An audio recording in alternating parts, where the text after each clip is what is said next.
This is your Royal Fidelity Business News. I'm Jimenita Swain. The Royal Bank of Canada announced Thursday it's entered into definitive agreements to sell all banking operations in the Eastern Caribbean to a consortium of Indigenous banks within the region. The transaction is subject to regulatory approval and other customary closing conditions and is expected to be finalized in the coming months.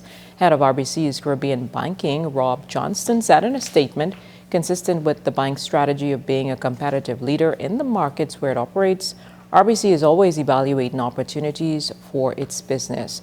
Earlier this year, he said the banks were approached by a consortium of Indigenous banks with their proposal to acquire all RBC Eastern Caribbean operations. Johnson said after a review of its operations and strategy, the bank determined this opportunity was a good decision for the long-term future success of RBC Caribbean. In other business news, Bahamas Power and Light says the first solar panels for Ragged Island's microgrid are in the ground and the solar farm is taking shape. BPL's Director of Grid Solutions and Support Services, Burlington Strachan, says the solar field site is 50% complete and the installation of solar panels is underway. The construction of this solar and battery storage solution comes at a cost of $3 million.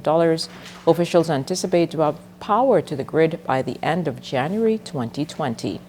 And in international business news, more than 500,000 of Ford's Super Duty pickup trucks set to be recalled across the United States, Canada, and Mexico.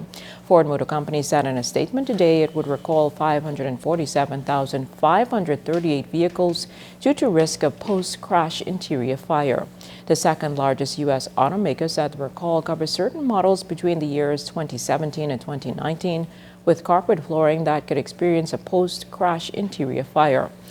According to the statement, in affected vehicles, a front seatbelt pretensioner that deploys during a crash could generate excessive sparks and possibly ignite a fire.